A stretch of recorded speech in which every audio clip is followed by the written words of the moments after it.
Da-na-na-nan. Da-na-na-nan. Da-na-na-nan. Da-na-na-nan. Da-na-na-nan.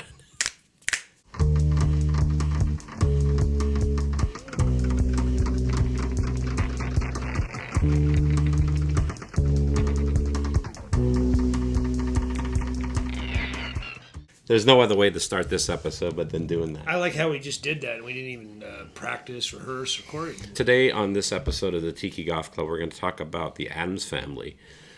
But before we talk about the Addams Family, I want to talk a little bit about the Munsters.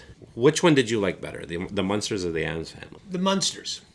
It's Okay. apples and oranges because they're both their unique little thing. You and I are kind of the same age, and I grew up in the 70s. And I realized that I watched a lot of syndicated television, a lot of reruns, a lot of, like, almost everything. And the Munsters were always on TV. They were always on TV. They were the one that you could always see. And maybe it was just, like, timing or something like that. Because maybe it was, like, it was on after The Price is Right. And it just, well, there they are. There's the Munsters again.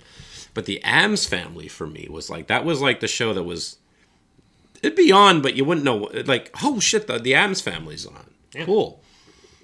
And I always liked the Addams Family better, and I think the reason why is because the humor was dark.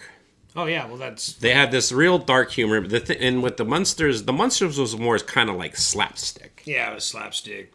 Darn, you know. No, the thing about the Addams Family is that was a cartoon that was started in the 30s. Yeah. They didn't even have names yet. They but did. It was very sardonic. You know, it's like one of the very first illustrations that Charles Addams did that I can recall, which I think is brilliant, is the Christmas Carolers. And they're pouring the vat of hot oil on the Christmas Carolers. And this was in the 30s.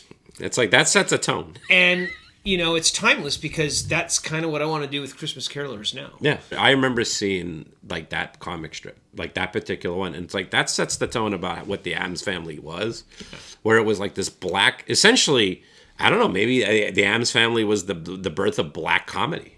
It was the birth of a lot of things. I mean, fun fact, that's what inspired Vampira and all her shtick. Yes. She was really into the Addams Family, Charles Addams illustrations, and she went to a Halloween ball, you know, and basically dressed up as Morticia. But she kind of threw her own flair to it. Yeah. You know, she wanted to do very pale makeup. She's like, I want to be like Morticia, but I want a thinner waist. Before I understand the Addams Family, it came out the same time as the Munsters. Like, they both were released at the same time, and there's like people are like saying it's like, well, they're speculating like, well, one stole from the other, but there sounds like it's like they both were both working on like they had to film them and make them at the same time. So it was hard to say if anyone stole anything from them. But what I find interesting is that they never had. I think they had later on in the 90s or 80s. They never had it. The Addams Family meets the Munsters. I'm so They glad never had that. They should have done that. That would have been brilliant. That would have been a good one. But you know what? Even the Flintstones met the Jetsons. Yeah, that's interesting that they didn't. That they never. They never did an Addams Family Munsters crossover. I know the Addams Family made it into Scooby Doo. I'm starting to watch the Addams Family again now. Like, I'm watching the episodes, and I've read the comic strips, and you realize that the TV show is actually a lot more tamer than the actual comic strips were. Right. Like, it's a little bit more lighthearted. Well, it probably had to be. I mean, this is mid-'60s TV, and censors were, you know, I'm sure censors were pretty high back then. Like, oh, you can't do that. Well, the interesting thing about the Addams Family is, like, when you watch it, it's like, it's just, the jokes are just like what they say. You know, they may talk about doing grotesque stuff, but they're not doing it. Right. It's kind of like everything's implied. It's hilarious because it's funny juxtaposed to people who have a sunny disposition, and that's why I like the Addams Family. They celebrate everything macabre, sardonic, and you're in a world where you're supposed to be happy and this joyful and this normal. Normal. That was the whole thing. The whole message that you're supposed to take away from the Addams Family is like, you know, you could be happy. You don't have to be normal to be happy. Exactly. And perception is reality, because to the Addams family, the outside world, they're all the ones that are like, oh, they're so weird. There's and true words can be spoken about my life and everyone in it. yeah. This is like my world. I got 2 freaking coffins right here, and I love them. I think they're fantastic, and the rest of the world would go, Yeah, we're gonna go now. Yeah, that's nice. That's great. Well, But I like this whole thing you got going on here. It's funky. I'm really starting. You know what? I'm really starting to think that, like, a show like the Addams Family was kind of like planting the seeds eventually what punk rockers would, just that mindset. Right, exactly. That mindset of like, or goth people. Yeah, that's what anything good is. No, I like complete this opposition to all this stuff that's forced. Yeah, I like this dark You're stuff. supposed to like this. You're supposed to like this. Yeah. This is what happy people do. And it's like, well, no, I'm not happy when I do that. It's like, I'm happy when I'm doing this. And everybody thinks, well, you shouldn't do that. No, you don't want to do that. That's not what happy people do. Well, it's what I do, and it makes me happy. Yeah. And that's what the Addams Family are. It's just like, yeah, it's very gross, and the world is going, I don't know about all that, but they're happy as clams. How in love are Gomez and Morticia? Oh my God. They never have a fight. No, he's constantly kissing her arm. Yeah.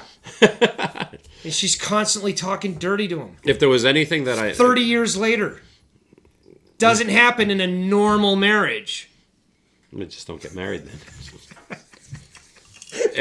If there was anything that I noticed in the show, though, is that they all love them. Their family, they all love each other. Yes, very much. That's what you see in it. And the thing is, it's sort of like I never felt any like level of malice, even like when people would come over to visit them.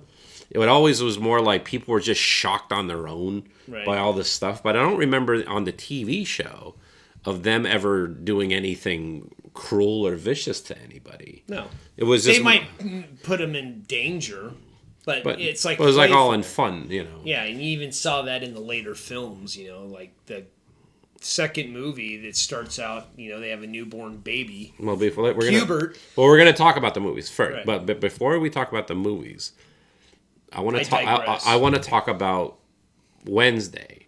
Wednesday On the TV show, she didn't really do much. No, she really didn't do much, and I think she was like she's this age, whatever that is. Yeah, and you could definitely tell like there's someone like there's like, come on, we got to go down to the dungeon because Grandpa's there. It's like like all those one words.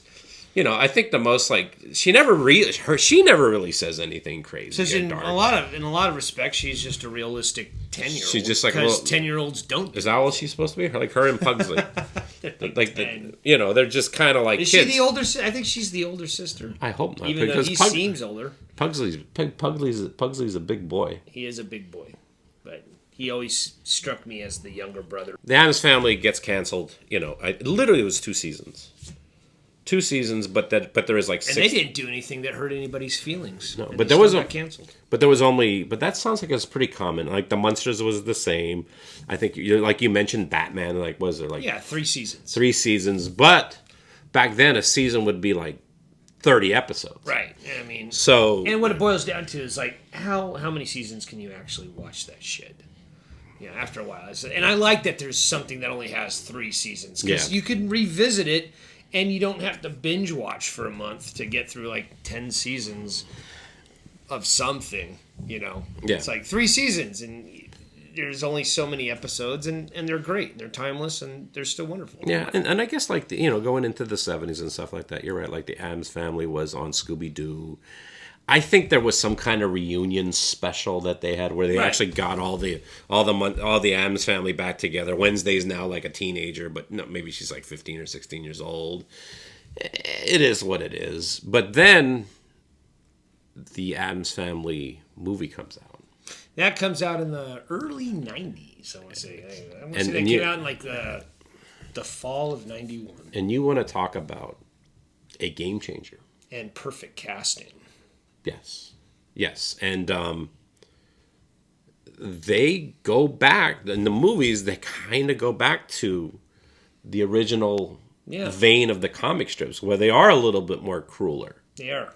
Actually, a lot more crueler. And they put you in dangerous situations. Yeah. It's like when Morticia starts talking, and I mean, and you can see like the normal people that are talking to her, and she'll just say, the things that Morticia says. They're really put off by that. Angelica Houston. And who was the guy who played Gomez? Gomez, that was Raul Julia. Who played Uncle Fester? Christopher Lloyd. Christopher Lloyd.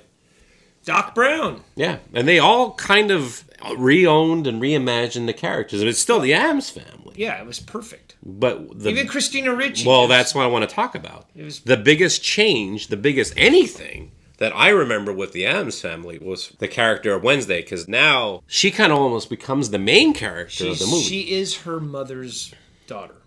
Yeah, and she has a lot to say. That's a lot of dark stuff. Oh, I love it. Christina Ricci essentially reinvented Wednesday.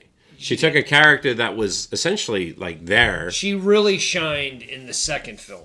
Like Addams Family Values. I mean, in Addams Family, she's great. Yeah. But when you go into Addams Family Values, I remember she was the one that I was laughing at the most because everything that came out of her mouth was hilarious. She really did reinvent that character. Oh yeah, I mean, she spawned 100 Wednesdays. They bring back that that danger. It's just like they have a newborn baby. I believe his name was Pubert. And supposedly that was... And they're trying to kill the baby for the whole first part of the movie. And from what I understand, supposedly that was the name that they wanted to give Pugsley. Yeah. But they're like, no, don't use Pubert. I don't even think you could get away with that now. But no, the kids are literally throwing the baby, the newborn, out the window. And of course, Gomez is like, kids, catching the baby, and they just kind of smack their hand, and they get like some serial killer babysitter or some shit. Isn't that amazing? I think it was Joan Cusack. I think that's the thing that's amazing about the Addams Family is somehow they push the limits of this macabre right up to the point before it becomes actual. Yeah, they take you to the brink where you're like, you think you're in danger, and they're like, ta-da! Where you're never really in danger. It's like they've got you. You're fine, but it's like when you come visit Gomez, he's gonna sword fight you. Like, I'm gonna do that when I go old and crazy. When people come over, I'm just gonna throw them a sword and just be like, just start swinging it at them. I know you weren't planning on doing a sword fight since you came over, but now game on, I want to do that now. When people come over, just throw a sword. I'm God! There's actually a new Addams Family. There is. There's a new Addams Family cartoon. There's been 2 of them, actually. Oh, yeah. And I think the best thing about that is Snoop Dogg is Cousin It. It's freaking hilarious, actually. What happened to me? Another fun fact that Cousin It was portrayed by Isaac in Children of the Corn. John Franklin, I think that's his name. So your claim to fame. You're the kid in the Children of the Corn and you play Isaac. Cousin It. Everybody knows who Isaac is. He wants you too, Malachi. He wants you too. So let's talk about the new Wednesday TV show. Yes, Wednesday show. We're not here to talk about Children of the Corn. Children of the Corn 6. So what do you think? What do you think of this show? It's Tim Burton. It's Wednesday. It's a fresh spin on everything. A couple observations about the show. Right off the bat, Wednesday's a teenager now. Wednesday's a teenager. Which I think is a good idea. Yeah. Because it's like, when you have a child actor, there's only so much you can do with them. Right. So I think it was a great idea to have her be a teenager. And kind of, and then like, well, if Wednesday was a teenager, how's she going to act? Well, she's going to act how she is in this television show. The only thing is, like, but it's not really the Addams Family centered, though. Take a yatchy teenager and put it on 10, and you got Wednesday. How do you think that her portrayal of Wednesday is? It was perfect. You think it was perfect? It was like it kept the essence of what Wednesday is, but it even added more flair. It added that, that sardonic sense of humor. Just like when they're at the colony place where they're doing like the 1700s, and they got somebody acting and. How now? But it's just that deadpan, I'm playing with you, but what you're doing is absolutely ridiculous, and I'm letting you know by the way I'm saying, how now? To the actors. No, and it's through the whole movie, and it's perfect. And I like how they, had her side by side with the bright and cheery, colorful, gal. And they turned out to be besties, and it was really cool. It's like the Addams Family, but it's it's like the Odd Couple, but it's the Addams Family. What do you think of? There was a lot of heat for like the guy who played Gomez. No, that was perfect casting. But he's perfect casting. When you look at the original, when you look at the original one, you're like, oh god, he looks exactly like him. Hey, you look exactly like the original Gomez from the Addams Family. Oh, really? And he's saying like, oh, I guess. Thank you. When it's Luis Guzman, man. He played the wannabe Latin lover porn star in Boogie Nights. Yeah, it was perfect. And then Zeta Jones, she's a goddess in her own right. And isn't like Fred Armisen Uncle Fester? He played her. Yep, he played. I would say if there's any person who would that would be great for that role, it'd be that. No, everybody was great. I thought it was well done. I always liked Tim Burton. I like that they filmed in Transylvania. They did a great job. It was Tim Burton. The production was great, and I like that they kept it Wednesday. It's like you notice that the Addams Family's kind of not in it. They did kind of keep the house. They made like the school that she was at. Yeah, you could kind of see that it had the facade of the Addams Family house, but it wasn't the Addams Family. It was Wednesday, and it was focused on her and her adventures at what was it? College. It was almost like a school, like a private school or something. School or something. Not college. She's too young for college. School. It was a school for like gifted kids. It was basically like a goth Hogwarts. Like she had but I guess Wednesday has powers in this one. But I don't think she had powers of. Yeah, she has a thing where she touches and she can see stuff. Has psychic readings. And I don't think I don't think any of the Addams Family characters ever had like special powers. No, she never really had that. They're all just people. Right. But no, yeah, that's right. It was like a school for people. It was like Hogwarts. Yeah, it was like Hogwarts, but for goth kids. Yeah, or kids that can turn into like werewolves and shit like that. Werewolves, shapeshifters, vampires, and stuff. But no, it was all real well done, and I enjoyed it. I enjoyed it thoroughly. But then, of course, what I really, really liked about it is the resurgence of the fine song "Goo Goo Muck." Yeah. They're doing that with these shows lately, where they're bringing really good music to the table. Well, one scene. Well, I think to bring this all together, and it's sort of like because I saw that, I saw the where she's dancing at first, and she's dancing really crazy, which is like one thing, and then you're like, I'm listening, it's like, oh wow, that's Goo Goo Muck from the Cramps. And you're like, okay. And you know that the world is watching this. I love it when that happens. And you realize it's like, okay, yeah, I'm not crazy. These worlds are connected.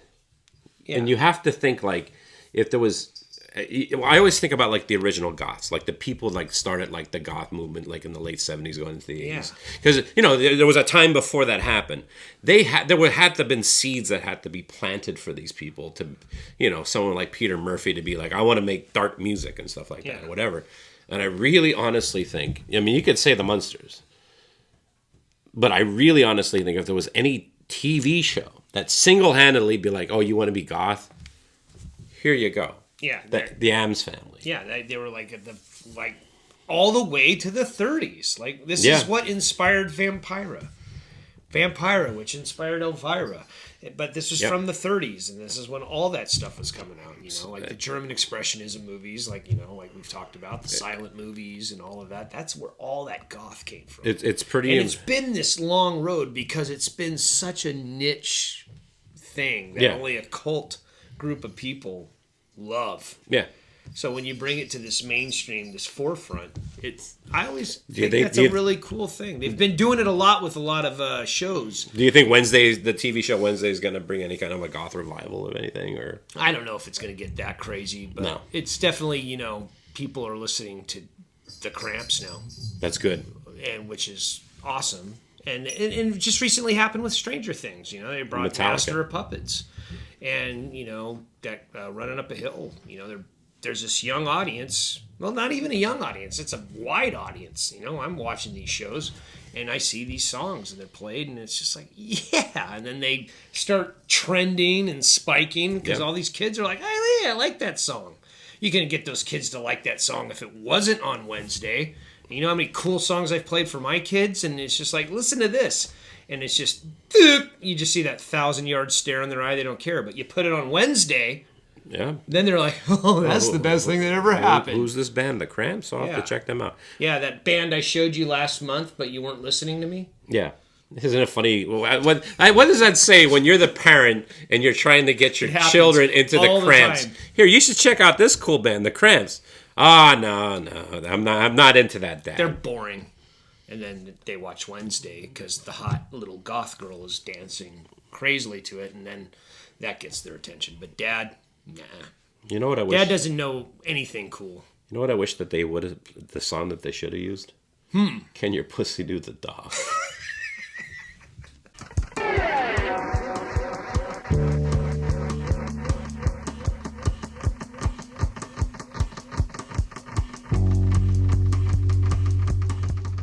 So you may be asking yourself, how can I join the Tiki Goth Club? Well, there is no membership. There are no fees.